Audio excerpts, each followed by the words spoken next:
Boat ಮೂಲಕ ಪ್ರವಾಹ ಪರಿಸ್ಥಿತಿ ಅವಲೋಕಿಸಿದ ಜಿಲ್ಲಾಧಿಕಾರಿ ಮೊಹಮ್ಮದ್ ರೋಷನ್ ಬೇಗ್.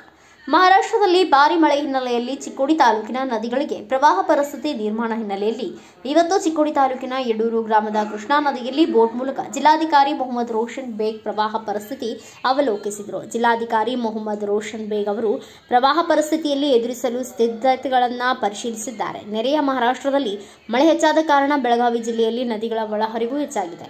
ಇವತ್ತು ಚಿಕ್ಕೋಡಿ ತಾಲೂಕಿನ ಮಾಂಜರಿ ಹಾಗೂ ಯಡೂರು ಗ್ರಾಮದಲ್ಲಿ ಪ್ರವಾಹ ಪರಿಸ್ಥಿತಿ ಅವಲೋಕಿಸಿದರು. ಬಳಿಕ ಸ್ಥಳೀಯ ಅಧಿಕಾರಿಗಳೊಂದಿಗೆ ಚರ್ಚೆಯನ್ನು ನಡೆಸಿ ಪ್ರವಾಹದ ಮುಂಜಾಗ್ರತಾ ಕ್ರಮಗಳನ್ನು ಕೈಗೊಳ್ಳುವಂತೆ ಸೂಚನೆ ನೀಡಿದರು. ನಮ್ಮ ತಂಡದ ಎಲ್ಲ ಸದಸ್ಯರು ಚಿಕ್ಕೋಡಿ ತಾಲೂಕು ಕೃಷ್ಣಾ ನದಿ ಮೇಲೆ ಇರೋ ಮಾಂಜರಿ ಬ್ರಿಡ್ಜ್ ಹತ್ರ ಬಂದಿದ್ದೀವಿ. ಹಿಂದಿನ 3 ದಿವಸದಿಂದ ಮಹಾರಾಷ್ಟ್ರದಿಂದ ಏನು ನೀರು ಬಿಡ್ತಾ ಇದ್ದಾರೆ, ನಾವು ಸಾಂಗ್ಲಿ ಜಿಲ್ಲಾಧಿಕಾರಿಯವರು ಇರ್ಬೋದು, ಅದೇ ರೀತಿ ಕೋಲ್ಹಾಪುರ ಜಿಲ್ಲಾಧಿಕಾರಿಯವರು ಇರ್ಬೋದು, ಅವರ ಜೊತೆ ನಾವು ಸಂಪರ್ಕದಲ್ಲಿದ್ದೀವಿ. ಅವರು ಕೊಯ್ನಾದಿಂದ ಎಷ್ಟು ನೀರು ಬಿಡ್ತಾ ಇದ್ದಾರೆ, ಯಾವಾಗ ಬಿಡ್ತಾರೆ, ಮತ್ತು ಪಂಚಗಂಗಾದಿಂದ ಎಷ್ಟು ನೀರು ಬರುತ್ತೆ, ಕೋಲ್ಹಾಪುರ ನಗರದಿಂದ ಎಷ್ಟು ನೀರು ಬರುತ್ತೆ, ದುದ್ದುಗಂಗಾ ವೇದಗಂಗಾದಿಂದ ಎಷ್ಟು ಬರುತ್ತೆ, ಎಲ್ಲ ಮಾಹಿತಿ ಅವರು ಹಿಂದಿನ ವರ್ಷವೂ ನಮಗೆ ನೀಡಿದ್ದಾರೆ. ಈ ವರ್ಷವೂ ಬಹಳ ಅಚ್ಚುಕಟ್ಟಾಗಿ ನೀಡ್ತಾ ಇದ್ದಾರೆ. ಈಗಿನ ಸಂದರ್ಭ ನಾನು ಎಕ್ಸ್ಪ್ಲೇನ್ ಮಾಡಬೇಕಂದ್ರೆ, ಮಹಾರಾಷ್ಟ್ರದಿಂದ ಕೊಯ್ನಾ ಜಲಾಶಯದಿಂದ ಸರಿಸುಮಾರು 95,000 ಕ್ಯೂಸೆಕ್ಸ್ ನೀರು ಬಿಡಲಾಗಿದೆ. ಅದರ ಜೊತೆ ಪಂಚಗಂಗಾ ನದಿ ನೀರು ಸೇರಿಕೊಂಡು ಕೊಲ್ಹಾಪುರ ನದಿ ನೀರು ಸೇರಿ ರಾಜಾಪುರ ಬ್ಯಾರೇಜ್ ಹತ್ರ 1,15,000 ಕ್ಯೂಸೆಕ್ಸ್ ನೀರು ನಮ್ಮ ಜಿಲ್ಲೆ ಒಳಗಡೆ ಬರ್ತಾಯಿದೆ.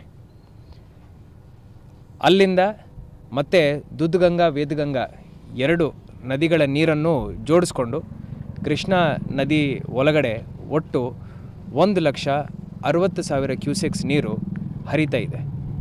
ಈಗ ನಾವು ಇಲ್ಲಿ ಎಲ್ಲಿ ನಿಂತ್ಕೊಂಡಿದ್ದೀವೋ ಸರಿಸುಮಾರು 1,60,000 ಕ್ಯೂಸೆಕ್ಸ್ ನೀರು ಈಗ ಕೃಷ್ಣಾ ನದಿನಲ್ಲಿ ಹರಿತಾ ಇದೆ. ಇದರಿಂದ ನಿಪ್ಪಾಣಿ ಕ್ಷೇತ್ರದಲ್ಲಿ 1-2 ಗ್ರಾಮಗಳಿಗೆ ಸ್ವಲ್ಪ ತೊಂದರೆ ಆಗಿದೆ. ತಹಶೀಲ್ದಾರ್ ಅವರು ಮತ್ತು AC ಅವರು ಹೋಗಿ ಭೇಟಿ ಕೊಟ್ಟು ಒಂದು ಗ್ರಾಮದಲ್ಲಿ ಏನು ತೊಂದರೆ ಆಗಿದೆ, ಅಲ್ಲಿ 30 ಮನೆಗಳು ಹುನ್ನೂರ್ಗಿ ಗ್ರಾಮದಲ್ಲಿ ನೀರು ಮನೆ ಒಳಗಡೆ ಸ್ವಲ್ಪ ನುಗ್ಗಿದೆ.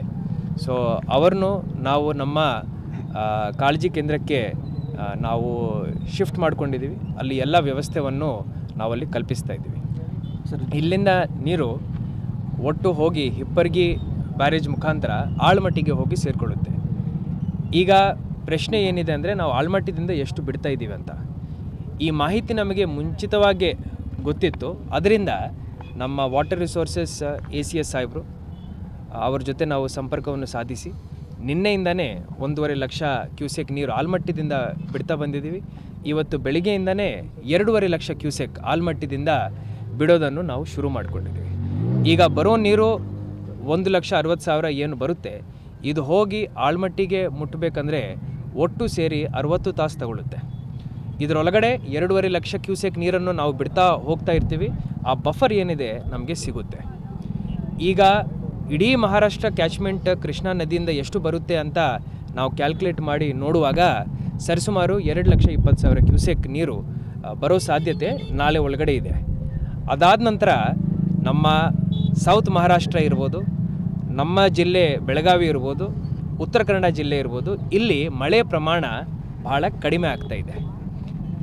ನಾಳೆ ಸ್ವಲ್ಪ ತೊಂದರೆ ಇರ್ಬೋದು, ನಾಡಿದ್ದಿಂದ ಬಹಳ ರಿಲೀಫ್ ಸಿಗೋ ಸಾಧ್ಯತೆಗಳು ನಮಗೆ ಕಂಡು ಬರ್ತಾ ಇದ್ದಾವೆ. ಇದಲ್ಲದೆ ಈಗ ಎಲ್ಲೆಲ್ಲಿ ವಲ್ನರಬಲ್ ಊರುಗಳಿದ್ದಾವೆ ಅಲ್ಲಿ ನಮ್ಮ ಕಾಳಜಿ ಕೇಂದ್ರಗಳನ್ನು ನಾವು ಸಿದ್ಧಪಡಿಸ್ಕೋಬೇಕಂತ ಹೇಳಿ 1 ತಿಂಗಳ ಹಿಂದೆ ನಿರ್ಧಾರ ಮಾಡಿದ್ದೀವಿ.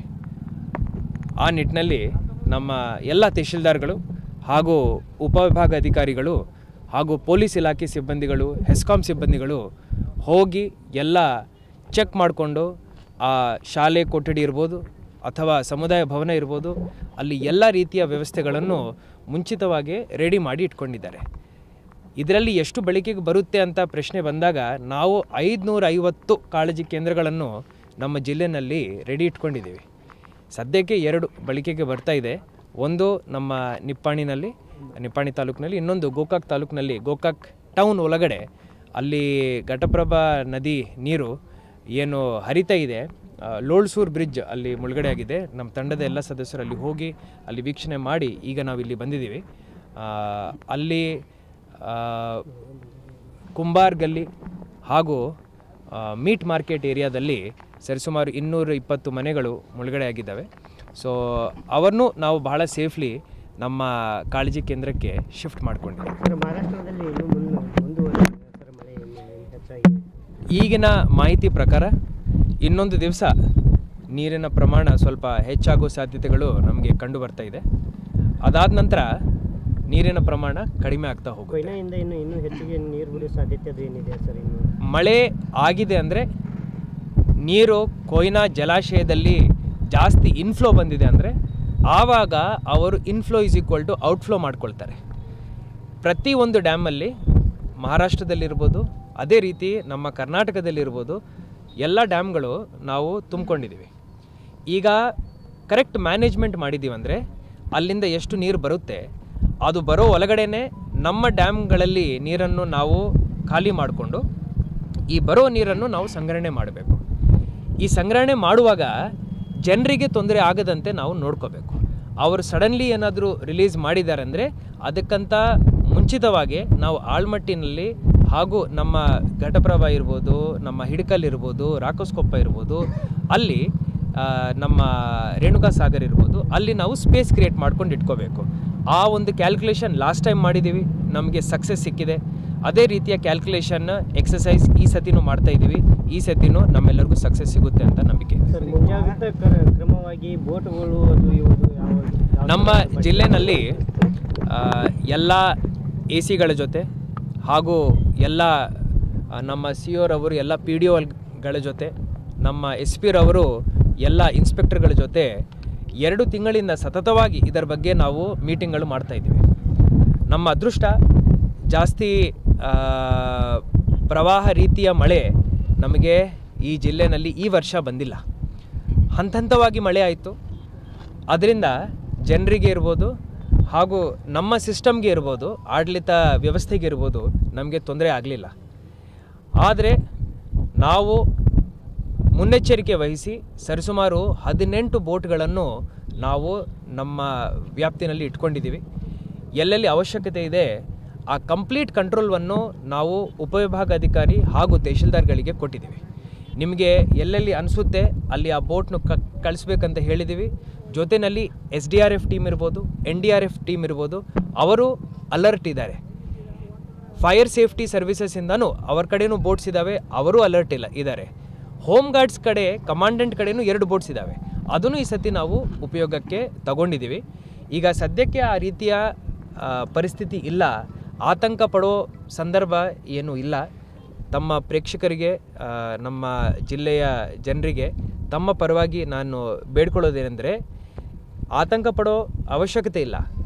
ಆದರೆ ತಾವೆಲ್ಲರೂ ಅನಾವಶ್ಯಕವಾಗಿ ಹೊರಗಡೆ ನದಿ ಪಾತ್ರದಲ್ಲಿರ್ಬೋದು, ನದಿ ಬದಿ ಕಡೆ ಇರ್ಬೋದು ಬರೋದನ್ನು ಅವಾಯ್ಡ್ ಮಾಡಬೇಕಂತ ತಮ್ಮ ಮುಖಾಂತರ ಕೋರ್ಕೊಳ್ತಾ ಇದ್ದೀನಿ. ಈಗ ಸೇತುವೆಗಳ ಬಗ್ಗೆ ನಾನು ತಮ್ಮ ಪ್ರಶ್ನೆಗೆ ಉತ್ತರ ಕೊಡ್ತೀನಿ. ಈಗ ಸದ್ಯಕ್ಕೆ ನಮ್ಮ ಮಾಹಿತಿ ಪ್ರಕಾರ 9 ಸೇತುವೆಗಳು ಮುಳುಗಡೆ ಆಗಿದ್ದಾವೆ. ಹಿಂದಿನ ವರ್ಷ ಭಾರಿ ಮಳೆ ಇದ್ದಾಗ ಆವಾಗ 58 ಸೇತುವೆಗಳು ಮುಳುಗಡೆ ಆಯಿತು. ಆವಾಗ ಹಾಗಾದರೂ ಬಹಳ ಸುಸರ್ಜಿತವಾಗಿ ಎಲ್ಲ ಕಡೆ ಪೊಲೀಸ್ ಇಲಾಖೆ ಮುಖಾಂತರ, ರೆವೆನ್ಯೂ ಡಿಪಾರ್ಟ್ಮೆಂಟ್ ಮುಖಾಂತರ ಬ್ಯಾರಿಕೇಡಿಂಗ್ ಮಾಡಿಕೊಂಡು ನಾವು ಯಾರಿಗೆ ಯಾವುದೇ ತೊಂದರೆ ಆಗದಂತೆ ಹಾಗೂ ಜೀವಪಾಯ ಆಗದಂತೆ ನಾವು ಆವಾಗ ಕೆಲಸ ಮಾಡಿದ್ದೀವಿ. ಈ ವರ್ಷವೂ ಎಲ್ಲ ಕಡೆ ಬ್ಯಾರಿಕೇಡಿಂಗ್ ವ್ಯವಸ್ಥೆ ಇರ್ಬೋದು, ಪೊಲೀಸ್ ಇಲಾಖೆಯಿಂದ ಚೌಕಿ ಇರ್ಬೋದು, ರೆವೆನ್ಯೂ ಡಿಪಾರ್ಟ್ಮೆಂಟಿಂದ ನಮ್ಮ ಸಿಬ್ಬಂದಿಗಳಿರ್ಬೋದು, ಆ ಬ್ಯಾರಿಕೇಡಿಂಗ್ ಇಟ್ಕೊಂಡು ಆ ಬ್ರಿಡ್ಜ್ನು ಯೂಸ್ ಮಾಡದೆ ನೋಡ್ಕೊಳ್ತಾರೆ. ಜೊತೆಯಲ್ಲಿ ಪರ್ಯಾಯ ರೋಡ್ ಏನಿದೆ ಅದನ್ನು ನಾವು ಓಪನ್ ಮಾಡಿ ಕೊಡ್ತಾ ಇದ್ದೀವಿ. ಸರ್, 3 ಲಕ್ಷ ಇನ್ಕ್ರೀಸ್ ಮಾಡಬೇಕಾಗ್ತದೆ. ಆಲ್ಮಟ್ಟಿಂದ 3 ಲಕ್ಷ ನೀರು ಬಿಡುಗಡೆ ಈಗ 2.5 ಲಕ್ಷ ಅಂತ ಹೇಳಿ ನಾವೇ ಬೇಡ್ಕೊಂಡಿದ್ದೀವಿ. ಬೆಳಗಾವಿ ಜಿಲ್ಲೆಯಲ್ಲಿ ಜಿಲ್ಲಾಡಳಿತದ್ದು ನಾವು ನಾವು ನಾವು ಹೇಳಿದ ತಕ್ಷಣ ನಮ್ಮ ಸರ್ಕಾರದಲ್ಲಿ ಅಪರ ಮುಖ್ಯ ಕಾರ್ಯದರ್ಶಿಯವರು ಇರ್ಬೋದು, ಪ್ರಿನ್ಸಿಪಲ್ ಸೆಕ್ರೆಟರಿಗಳಿರ್ಬೋದು ಹಾಗೂ ನಮ್ಮ MD KNL ಅವರು ಇರ್ಬೋದು ತಕ್ಷಣ ಸ್ಪಂದನೆ ಮಾಡ್ತಾ ಇದ್ದಾರೆ. ಅವರು ನಮ್ಮಿಂದ ಎಕ್ಸ್ಪೆಕ್ಟ್ ಮಾಡ್ತಾ ಇದ್ದಾರೆ ನಾವಿಲ್ಲಿ ಕ್ಯಾಲ್ಕುಲೇಟ್ ಮಾಡಿ ಹೇಳಬೇಕಂತ. ನಮ್ಮದು 2 ರೀತಿಯ ಯೋಚನೆ. ಒಂದು, ಪೂರ್ವ ಸಿದ್ಧತೆ ಆ ಆ್ಯಂಗಲಲ್ಲಿ ಆಲ್ಮಟ್ಟಿದಿಂದ ನೀರು ಬಿಡೋದು. 2.5 ಲಕ್ಷ ನಾನು ಇವತ್ತು ಬೆಳಿಗ್ಗೆ ಬೇಡ್ಕೊಂಡಿದ್ದೀನಿ. 1 ತಾಸು ಒಳಗಡೆ ಆ 2.5 ಲಕ್ಷನೂ ಶುರು ಮಾಡ್ಕೊಂಡಿದ್ದಾರೆ. ಆದರೆ ನೀರು ಜಾಸ್ತಿ ಬಿಟ್ಬಿಟ್ಟು ನಮಗೆ ನೀರು ಸಿಸ್ಟಮಲ್ಲಿ ಬರ್ತಾ ಇಲ್ಲ ಅಂದರೆ ಆವಾಗ ಕ್ಯಾಲ್ಕುಲೇಟ್ ಮಾಡೋ ಜವಾಬ್ದಾರಿ ನಮ್ಮದಾಗುತ್ತೆ. ಅದಕ್ಕೆ ನಾನು ಹಂತವಾಗಿ ಆ ಮಾಹಿತಿಯನ್ನು ನೀಡ್ತಾ ಇದ್ದೀನಿ. ಇನ್ನೊಂದು 50,000 ಕ್ಯೂಸೆಕ್ಸ್ ನಾವು ಯಾವಾಗ ರಿಲೀಸ್ ಮಾಡ್ತೀವಂದರೆ ಇಲ್ಲಿಂದ ಈ ನಮ್ಮ ಕಳ್ಳೋಳ ಬ್ಯಾರೇಜ್ ಹತ್ರ ನಮಗೆ ಇನ್ನೊಂದು 30,000 ಕ್ಯೂಸೆಕ್ಸ್ ಹೆಚ್ಚಾಗಬೇಕು. ಆವಾಗ ಆ ಒಂದು ಸಂದೇಶ ಅವರಿಗೆ ನೀಡ್ತೀನಿ, ಆವಾಗ ಅದನ್ನು ರಿಲೀಸ್ ಮಾಡ್ತಾರೆ. ಜೊತೆಯಲ್ಲಿ ಇಲ್ಲಿ ಬೆಳಗಾವಿನಲ್ಲಿ ನಾವು ಏನು ಡೆಸಿಷನ್ ತಗೊಳ್ತೀವಿ ಅದರದ್ದು ಇಫೆಕ್ಟ್ ರಾಯಚೂರು ತನಕ ಬರುತ್ತೆ. ಈಗ ಆಳ್ಮಟ್ಟಿದಿಂದ ಅವ್ರು ಏನು ಬಿಡ್ತಾರೆ ಆ ಇಡೀ ನೀರು ಹೋಗಿ ನಾರಾಯಣಪುರ ಡ್ಯಾಮ್ ರಾಯಚೂರು ಹತ್ರ ಹೋಗಿ ಸಂಗ್ರಹಣೆ ಆಗಬೇಕು. ಅಲ್ಲಿ ಅವರು ರೆಡಿ ಇರಬೇಕು. ಸೊ ನಾನಿರ್ಬೋದು, ಕೊಲ್ಹಾಪುರ ಕಲೆಕ್ಟರ್ ಇರ್ಬೋದು, ನಾನಿರ್ಬೋದು, ಬಾಗಲಕೋಟೆ DC ಅವರು ಇರ್ಬೋದು, ಬಿಜಾಪುರ ಅವರು ಇರ್ಬೋದು, ರಾಯಚೂರು DC ತನಕ ನಾವು ಒಂದೇ ಸಿಸ್ಟಮಲ್ಲಿ ವರ್ಕ್ ಮಾಡ್ತಾ ಇದ್ದೀವಿ. ಅಲ್ಲಿಂದ ನೀರು ತೆಲಂಗಾಣಕ್ಕೆ ಮುಟ್ಟೋ ತನಕ ನಾವೆಲ್ಲರೂ ಕೋಆರ್ಡಿನೇಷನಲ್ಲಿದ್ದೀವಿ. ಸರ್, ಕೆಳಹಂತದ ಸೇತುವೆಗಳನ್ನ ಮೇಲ್ದರ್ಜೆಗೇರಿಸುವಂಥ ಎಸ್ಬೇಕಂತ ಭಾಳ ಜನರ ಬೇಡಿಕೆ ಇದೆ ಸರ್. ಇದ್ರ ಬಗ್ಗೆ ಏನಾದರೂ ಸರ್ಕಾರಕ್ಕೆ ಪ್ರಸ್ತಾವನೆ ಸಲ್ಲಿಸಿದ್ರೆ ಜಿಲ್ಲಾಡಳಿತ ವತಿಯಿಂದ? ಈಗ ಹಿಂದಿನ ವರ್ಷವೂ ನಮ್ಮ ಮಾಧ್ಯಮದ ಸಮಿತ್ರರು ಸುಮಾರು ಕಡೆ ಈ ಥರ ಆಗಿದೆ ಅಂತ ತಾವು ಹೇಳಿದಿರಿ. ಎಲ್ಲ ಜನಪ್ರತಿನಿಧಿಗಳ ಜೊತೆ ನಾವು ಚರ್ಚೆನೂ ಮಾಡ್ಕೊಂಡಿದ್ದೀವಿ. ಎಲ್ಲ ಚರ್ಚೆ ಆದ ನಂತರ ನಮ್ಮ ಜಿಲ್ಲೆಯ ಉಸ್ತುವಾರಿ ಸಚಿವರ ಜೊತೆನೂ ನಾವೊಂದು ಮೀಟಿಂಗ್ ಮಾಡಿದ್ದೀವಿ. ಅದಾದ ನಂತರ ಸರ್ಕಾರಕ್ಕೆ ನಾವು ಈ ಒಂದು ಮನವಿ ಸಲ್ಲಿಸಿದ್ದಾಗ ಬ್ರಿಡ್ಜ್ಗಳಿಗೆ ಹಾಗೂ ಬೇರೆ ರಸ್ತೆಗಳಿಗೆ capacity building fund SDRF NDRF ಅಡಿಯಲ್ಲಿ ಸರಿಸುಮಾರು 11 ಕೋಟಿ ರೂಪಾಯಿ ಸ್ಯಾಂಕ್ಷನ್ ಮಾಡಿದ್ದಾರೆ. ಈ ಸ್ಯಾಂಕ್ಷನ್ ಮಾಡಿ ಎಸ್ಟಿಮೇಟ್ ಆಗಿ ಈ ಬ್ರಿಡ್ಜಸ್ನು ಕಟ್ಟೋದು, ರಿಟೈನಿಂಗ್ ವಾಲ್ ಮಾಡೋದು, ಎಲ್ಲೆಲ್ಲಿ ಭೂಕುಸಿತ ಆಗ್ತಾ ಇದೆ ಅಲ್ಲಿ ನಾವು ಕೆಪಾಸಿಟಿ ಬಿಲ್ಡಿಂಗ್ ವರ್ಕ್ಸ್ ತಗೊಳ್ಳಿಕ್ಕೆ ಈ ದುಡ್ಡನ್ನು ಕೊಟ್ಟಿದ್ದಾರೆ. ಅದೇ ರೀತಿ ಲೋಳ್ಸೂರು ಬ್ರಿಡ್ಜ್ ಹತ್ರನೂ ಏನು ಹೊಸ ಬ್ರಿಡ್ಜ್ ಮಾಡಬೇಕಂತ ಬೇಡಿಕೆ ಇತ್ತು, ಅದಕ್ಕೆ PWDದಿಂದನೂ ದುಡ್ಡು ಸ್ಯಾಂಕ್ಷನ್ ಆಗಿದೆ. ಅದರದ್ದು ಟೆಂಡರ್ ಆಗ್ತಾ ಇದೆ. ಇರಿಗೇಷನ್ ಡಿಪಾರ್ಟ್ಮೆಂಟ್ ಮುಖ್ಯನ ಅಲ್ಲಿ ಒಂದು ರಿಟೈನಿಂಗ್ ಪ್ರೊಟೆಕ್ಷನ್ ವಾಲ್ ಮಾಡಬೇಕಂತೂ 325 ಕೋಟಿ ರೂಪಾಯಿ ವೆಚ್ಚದಲ್ಲಿ ಒಂದು ಪ್ರಪೋಸಲ್ ರೆಡಿಯಾಗಿ ಸರ್ಕಾರ ಮಟ್ಟಕ್ಕೆ ಹೋಗಿದೆ. ಸೊ ಈ ಎಲ್ಲ ಕೆಲಸಗಳು ಮಾಡಬೇಕಂದ್ರೆ ನಾವು ಈಗ ಮಳೆ ಇದ್ದಾಗ ಮಾಡಲಿಕ್ಕೆ ಸಾಧ್ಯವಿಲ್ಲ. ಸೊ ಒಂದು ವರ್ಷದಲ್ಲಿ ಪ್ಲ್ಯಾನ್ ಮಾಡಿಕೊಂಡು ಪ್ರಪೋಸಲ್ ಬಿಲ್ಡ್ ಮಾಡಿ ಕೊಟ್ಟು ಟೆಂಡರ್ ಮಾಡಿಬಿಟ್ಟು ಮರನೇ ವರ್ಷದಲ್ಲಿ ನಾವು ಈ ಕೆಲಸಗಳನ್ನು ಶುರು ಮಾಡ್ಕೋಬೇಕು. ಸೊ ಹಿಂದಿನ ವರ್ಷ ಏನು 11 ಕೋಟಿ ಕೆಪಾಸಿಟಿ ಬಿಲ್ಡಿಂಗ್ ಫಂಡ್ ನಮ್ಮ ಜಿಲ್ಲೆಗೆ ಸ್ಯಾಂಕ್ಷನ್ ಆಗಿದೆ. ಆ ಕೆಲಸಗಳನ್ನು ಈ ಮಳೆ ಮುಕ್ತಾಯ ಆದ ತಕ್ಷಣ ನಾವು ಆ ಕೆಲಸಗಳನ್ನು ಶುರು ಮಾಡ್ಕೊಳ್ತೀವಿ. ಸೊ SDRF ಟೀಮ್ 26 ಜನರದ್ದು ಒಂದು ತಂಡ ಸದಲ್ಗಾದಲ್ಲಿದೆ, ಸ್ಟೇಷನ್ ಇದೆ. ಸೊ NDRF ಟೀಮ್ ನಿಮಗೆ ಬೇಕಂದರೆ ನಾವು 4 ತಾಸು ಒಳಗಡೆ ಕಳಿಸ್ತೀವಿ ಅಂತ ಹೇಳಿ ನಮ್ಮ ಡಿಸಾಸ್ಟರ್ ಮ್ಯಾನೇಜ್ಮೆಂಟ್ ಪ್ರಧಾನ ಕಾರ್ಯದರ್ಶಿ ಸಾಹೇಬರು ನಮಗೆ ಹೇಳಿದ್ದಾರೆ. ಸೊ ಆ ಸಿಚುವೇಶನ್ ನೋಡ್ಕೊಳ್ತೀವಿ. ಎಲ್ಲ ಕಡೆ ಸ್ವಲ್ಪ ಮಳೆ ಪ್ರಮಾಣ ಕಡಿಮೆ ಆಗ್ತಾ ಇದೆ, ನಮಗೆ ಸ್ವಲ್ಪ ರಿಲೀಫ್ ಕಂಡು ಬರ್ತಾ ಇದೆ. ಸೊ ಆದರೂ ನಮ್ಮ ತಂಡದ ಎಲ್ಲ ಸದಸ್ಯರು, ಎಲ್ಲ ಇಲಾಖೆಯ ಸಿಬ್ಬಂದಿಗಳು, ಕಿರಿಯ ಅಧಿಕಾರಿಗಳು ಎಲ್ಲರೂ ನಾವು ಫೀಲ್ಡಲ್ಲಿದ್ದೀವಿ, ಹೋಗಿ ನೋಡ್ತಾ ಇದ್ದೀವಿ. ಜನರ ಅಹವಾಲುಗಳನ್ನು ನಾವು ಸ್ವೀಕಾರ ಮಾಡ್ತಾ ಇದ್ದೀವಿ. ಸರ್, ಕೊನೆಯದಾಗಿ ಸರ್, ಈಗ ನದಿ ಪಾತ್ರದ ಹಂತಲೇ ನೋಶಿಗೆ ಕೊಡ್ತಾ ಇದ್ದಾರೆ ಸರ್ ಮನೆ ಕಟ್ಟಲಿಕ್ಕೆ ಪಂಚಾಯತ್ ವತಿಗಳು. ಇದ್ರ ಬಗ್ಗೆ ಏನಾದರೂ ಕ್ರಮ ಕೈಗೊಂಡಿದ್ದಾರೆ ಅಥವಾ ಏನಂತ? ಒಂದು ಕಡೆ ಜಿಲ್ಲಾಡಳಿತ ಸ್ಥಳಾಂತರ ಮಾಡ್ತದೆ, ಒಂದು ಕಡೆ ಮನೆ ಕಟ್ಟೋದಕ್ಕೆ ಅಧಿಕಾರಿಗಳು ಪರ್ಮಿಷನ್ ಕೊಡ್ತಾ ಇದ್ದಾರೆ ಸರ್. ಈಗಿನ ಸಂದರ್ಭದಲ್ಲಿ ಜಿಲ್ಲಾ ಪಂಚಾಯತ್ ಮುಖ್ಯ ಕಾರ್ಯನಿರ್ವಹಣಾಧಿಕಾರಿ ರಾಹುಲ್ ಶಿಂದೆ, ಪ್ರೊಬೇಷನರಿ IAS ಅಧಿಕಾರಿ ಅಭಿನವ್ ಜೈನ್, DYSP ಗೋಪಾಲಕೃಷ್ಣ ಗೌಡರ್, ಉಪವಿಭಾಗಾಧಿಕಾರಿ ಸುಭಾಷ್ ಸಂಪಗಾವಿ, ತಹಸೀಲ್ದಾರ್ ರಾಜೇಶ್ ಬುರ್ಲಿ ಸೇರಿದಂತೆ ವಿವಿಧ ಇಲಾಖೆ ಅಧಿಕಾರಿಗಳು, ಗ್ರಾಮಸ್ಥರು ಉಪಸ್ಥಿತರಿದ್ದರು. ಬ್ಯೂರೋ ರಿಪೋರ್ಟ್ ರಾಜು ಮುಂಡೆ, ಭಾರತ ವೈಭವ ನ್ಯೂಸ್, ಚಿಕ್ಕೋಡಿ.